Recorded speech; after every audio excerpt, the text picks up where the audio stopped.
Alrighty, hi everyone, and welcome to Neurology. This is the first video that we have in the sequence, and we are going to start off with Neuropharm. So this is, it may seem like a bit of a daunting topic, but in the end, I think Neuropharm is actually one of the easiest pharmacologies to learn.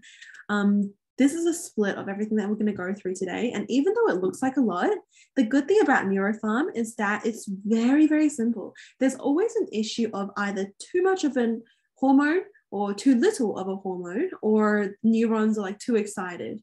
Of course, this is like a gross oversimplification, as much of this video and these slides will be, but I'll be trying to hit the most high yield stuff only, and really trying to simplify things so that you can memorize this as easily as possible.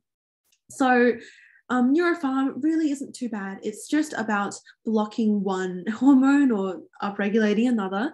It doesn't have like the crazy mode of actions that you have to know for antibiotics, and there's not as much physiology involved as you have with like cardiac or like renal drugs. So I guess without further ado, let's get into it. Starting off with schizophrenia. So schizophrenia is basically where you have way too much dopamine, and it's pretty interesting actually, because there was a hypothesis, like a kind of theory that basically says that in psychosis, like in schizophrenia, when you have too much dopamine, it adds salience to the very insignificant thoughts and mundane daily activities. So like everyday events, like listening to a sound or like seeing a random person on the road can give people personal significance. So then they create delusions, and try to make sense of the world where everything's just personally important. So you don't need to know that, but I thought that was pretty interesting in explaining, or at least helping you think of a way in which you can remember dopamine is just, there's too much of it for schizophrenia. Now, for a lot of these drugs, both in schizophrenia and other conditions, we'll be talking about the main central nervous system hormones, which are dopamine, norepinephrine or adrenaline, and serotonin as well. Okay, the happy drugs, I guess they're called. Not drugs, hormones. Oh gosh. Okay, so the symptoms are basically categorized as either positive ones that give you hallucinations and delusions, negative ones which makes your emotions blunt and you withdraw from society and people, or cognitive symptoms, which are like the intellectual, memory, executive function, those kind of things. And I guess the importance of remembering this is that the D2 receptors, dopamine 2 receptors, are the ones that create these positive symptoms, and these negative and cognitive symptoms work on the D1 receptors. So that means that the antipsychotics basically work by blocking D2. And this is wrong. It's only first generation that's bad at blocking the negative symptoms and the cognitive symptoms, but we'll get onto that in a sec. So just remember the dopamine hypothesis, which is what we usually work upon. It's just that D2 receptors and dopamine is just way too active, and the positive symptoms are just too much. So where does dopamine actually work? So there's 3 pathways in the brain, 3 little train tracks that these dopamine boys go down. The mesocortical one over here, the nigrostriatal into the striatum from the substantia nigra, so that's pretty easy to remember, and the tuberohypophyseal pathway, which is a really random one that does something with prolactin, like around the pituitary gland, as you can see here. Anyway, so the reason why I'm mentioning this, and maybe you do need to know the names, but it's not a big deal, is that we want to block this first pathway, the behavioral pathway. And this basically prevents the aggression and slows down the mind and can help patients. But dopamine doesn't just stay on this train track. It goes all over the place. It goes all over the brain. So it blocks these 2 other pathways as well, which causes, and you must know this, extrapyramidal symptoms, which is also known as Parkinsonism, which is rigidity and bradykinesia. That's from blocking the nigrostriatal pathway. And blocking the 3rd pathway causes hyperprolactinemia. So the first types of antipsychotics are classical ones. They were made years and years and years ago, and chlorpromazine and haloperidol are the 2 ones to remember. So these work on the positive symptoms, but they don't work on the negative and the cognitive symptoms. Main differentiation is that chlorpromazine has less extrapyramidal side effects because, as you can see, there's only two pluses here. So it's weaker in blocking dopamine, but haloperidol is stronger in blocking dopamine, which is why we get the EPS. And haloperidol doesn't block all of the other receptors, not the alpha, not the muscarinic, whatever. So there's no anticholinergic effects. However, chlorpromazine does have anticholinergic effects. So remember these side effects. It's very important. It comes up in the exam. Okay, type 2 are the atypical, slightly newer, slightly cooler. We use them a bit more. They're risperidone and anything else that ends with pine. These work on the positive and the negative symptoms and sometimes the cognitive symptoms too.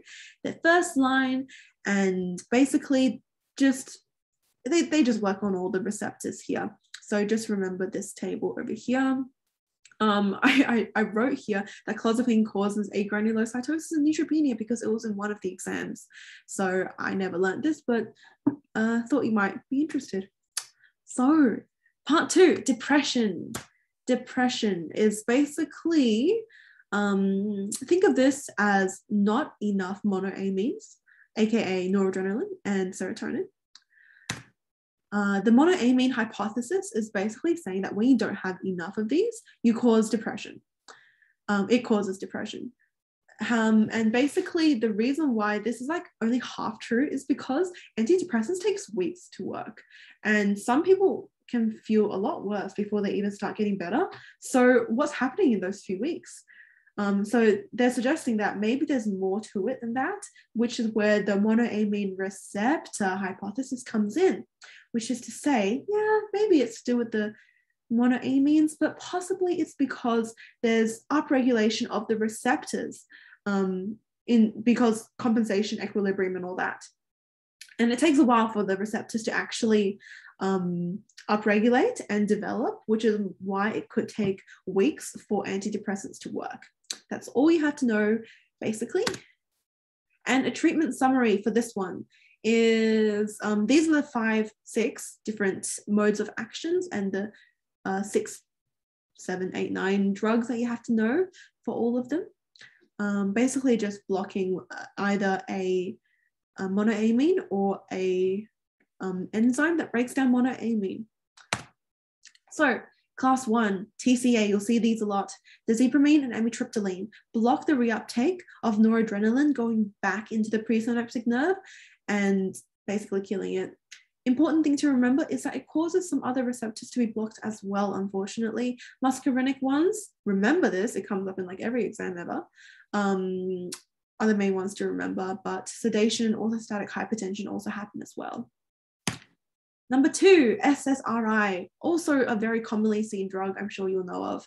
Fluoxetine and sertraline are the 2 to remember. And these block the reuptake of serotonin specifically, rather than blocking noradrenaline. And SSRIs basically have a few different side effects. They don't really have like the cholinergic stuff, anticholinergic stuff, but they have the agitation, nausea, vomiting, diarrhea and all that from blocking different types of serotonin receptors, of which there's many, of which you do not need to remember the names. So yeah, serotonin syndrome is also when there's too much 5-HT, so too much of these, as you might want to remember. And if you're ever confused, just say GI disturbances for any side effects question in your exam. Part 3, irreversible MAOIs. So tricyclopramine is the one to remember.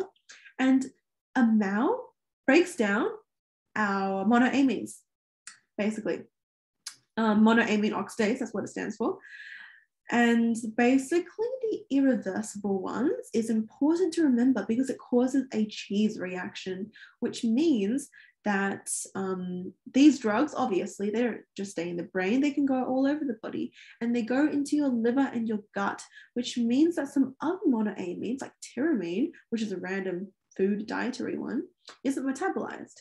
And so it has free access to the body and it displaces a lot of the other important monoamines. So you got to be careful with cheese. And it's only with irreversible MAOIs. Whereas reversible MAOIs like moclobamide, does the exact same thing, but there's no cheese reaction, and that's all you need to know. And that's all that I learned last year. So that's why this slide is very sparse.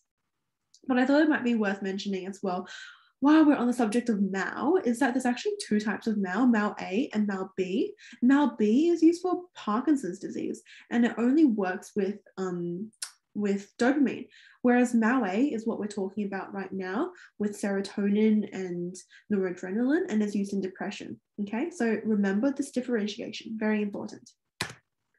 Okay, part 5, SARI, which is a 2-part drug, nifadazone, and it's a serotonin reuptake inhibitor. That's a bit weaker than the other inhibitors. And the second part is a receptor antagonist that reduces the adverse effects that may cause dopamine to increase. Basically, SSRIs can worsen your anxiety initially, but SARI doesn't do that.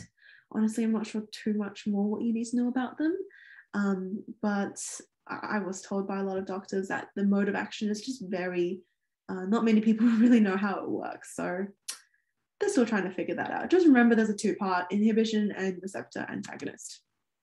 And there are some others that you need to know, but they weren't examinable for us, so I am not talking about them. A quick note on mania, bipolar and all that, it's just that lithium stabilizes your mood. They don't know why. And it's used for bipolar. The end. Okay, part 3, Parkinson's disease. So Parkinson's drugs deal with dopamine deficiency. There's two parts to Parkinson's disease. 1, you don't have enough dopamine in the striatum, which is a part of your brain. And 2, there's not enough neurons in the substantia nigra. So overall, just less dopamine in that entire area. Think of it that way. And just remember, striatum equals putamen plus caudate. Yeah, cool. So the treatment summary for Parkinson's disease is we either increase the amount of dopamine in the synapse, or we activate the receptors, or we prevent them from being broken down, or we change some other random neurotransmitters that's working along with them. Pretty simple. Okay, step 1, we try to increase the amount of dopamine. By doing that, we give them dopamine, but we give them dopamine in the form of something called levodopa, which is the dopamine precursor. So it's like created as dopamine when it's actually inside your body.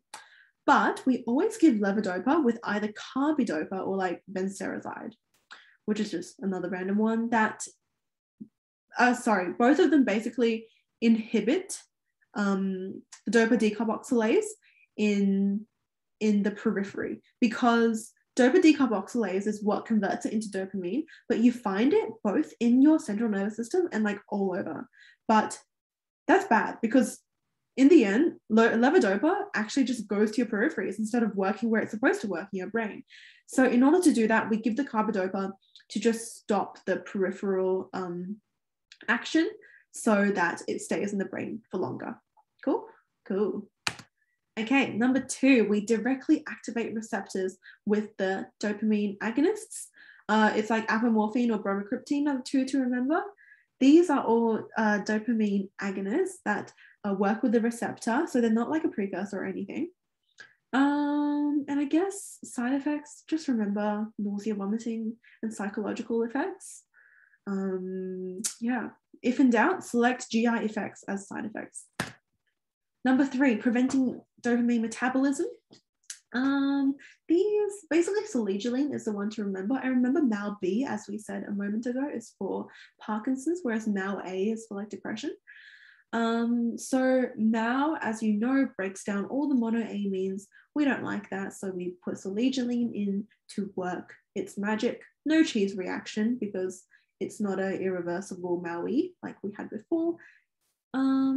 And yes, basically same thing as depression, but just works for dopamine instead.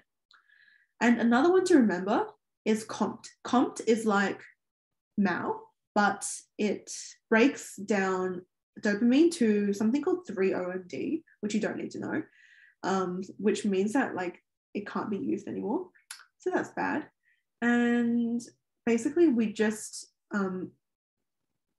basically when we inhibit the DOPA decarboxylase with the levodopa and the carbidopa before, we actually promote other pathways of levodopa metabolism, because remember, the body's just always compensating. If you shut one thing down, then another thing's going to be upregulated. So the COMT pathway is what's upregulated when we start giving the levodopa and the carbidopa.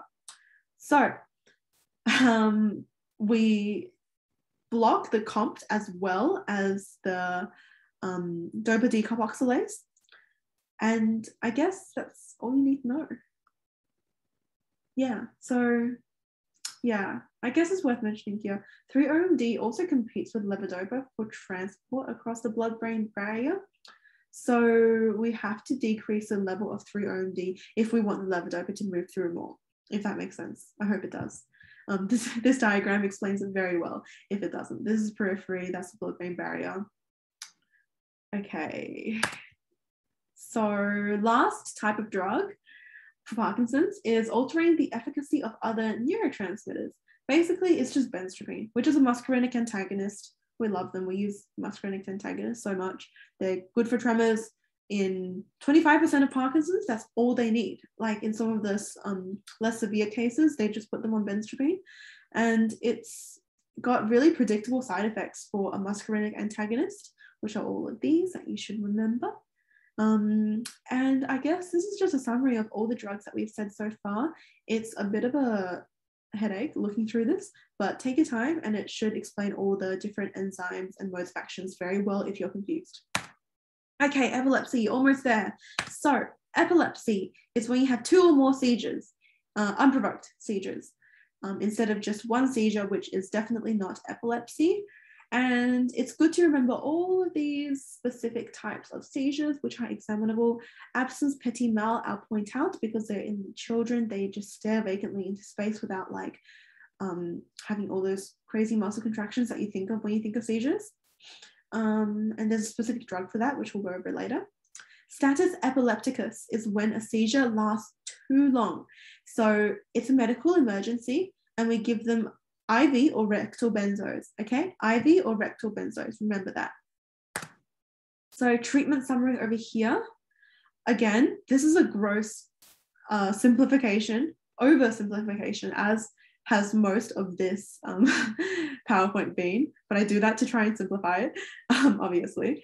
But just think of too much glutamate working or too little GABA working. So we just want the neurons to calm down. That's all there is to it. And I guess this table is also important as well, just to point out that like ethosuximide, as we'll talk about later, is used for absence seizures. And valproate is just like used everywhere. And also, this is very good to refer to remember some side effects. Okay, type 1 drug is enhancing GABA drug. Remember, GABA is the inhibitory neurotransmitter and glutamate is the excitatory neurotransmitter, because glut is your mate and your mate is happy. That's how I think of it. So basically, valproate is the first drug that we need to know. It prevents GABA from being metabolized. That's it. So it stays in your synapse longer, it works longer, it calms your brain down. Wonderful. Diazepam and clonazepam are benzos and phenobarbital is what barbiturate. And these bind to the actual GABA receptor itself. Like this is the GABA receptor on the lovely cell membrane. And these are the 2 receptors that benzos and barbiturates work on. And this basically activates the GABA receptor so that chlorine, okay, it can enter the cell. So it inhibits the neuron overall and hyperpolarizes it. And tigabine is used to inhibit GABA reuptake. Yeah, basically. So glutamate is lamotrigine, to remember, and this is a glutamate blocker that also blocks sodium channels as well, just to reduce the amount of excitatory neurotransmission going on. And blocking sodium channels, carbamazepine, lamotrigine, phenytoin. As you can see, there's a bit of overlap, but that's okay. And they basically block the sodium channels that fire the quickest, because the ones that fire quick are the ones that are active during seizures. Think of it that way. Number 4, blocking calcium channels. Ethosuximide, very important. It's only for absent seizures because they block a T-type calcium channel, which are associated with these absent seizures. And gabapentin and levetiracetam are ones that block calcium channels, but they're very different because they block the high voltage activated calcium channels, which are associated with partial seizures, not absent seizures. Okay, anesthetics and anxiety, last section, we're almost there. So I guess before we begin, this section on anesthetics and anxiety is a bit confusing because there's a bit of overlap with like what we saw in the previous few slides, but you can either think of it in, just think of it in these 3 sections, I guess. They're either IV or inhaled, or they're random sedatives and hypnotics, and they're used for anxiety, which is mostly benzos and like a billion other things that you can use for anxiety. We'll talk about that later. Nope, we'll talk about it now. Okay, so anxiety drug classifications. You don't need to know too much about anxiety this year, apart from benzos, very lightly. I just want to remind you all that there's just a lot of overlap of different drug classes and what can be used for what. So don't get too confused. Just remember the IV and the inhaled general anesthetics, and anxiety can be a whole lot of different things, but mostly benzos we will talk about. Okay, lovely bezos. So midazolam and anything ending with PAM is a benzodiazepine. And I guess the reason why they teach us this in anxiety and anesthesia together is because it starts off with just reducing your anxiety, making you sleep, all of that. But as you increase the dose, as you can see here, it goes from sedation to hypnosis to anesthesia. Okay. And I guess it's used for induction and for analgesia, but for anxiety medication, it's very controversial whether or not it's actually useful. I mean, it's not really useful chronically, but it's still like really, really overprescribed, and it's bad. There's a lot of tolerance, and dependence is horrible. But anyway, enough of that. Barbiturates. Remember a few slides ago we talked about benzos and barbiturates working on the GABA receptor together. Yes, well, these are pals. Benzo is a bit calmer. Barbiturate is a crazy boy that if you overdose, which you can't really overdose too easily on benzos in comparison, you can die, which is not good. So mode of action is that it stimulates GABA, which is the inhibitory neurotransmitter. And I guess you can also use it as an anesthetic if we're talking about thiopentone. But yeah, we'll talk about that right here.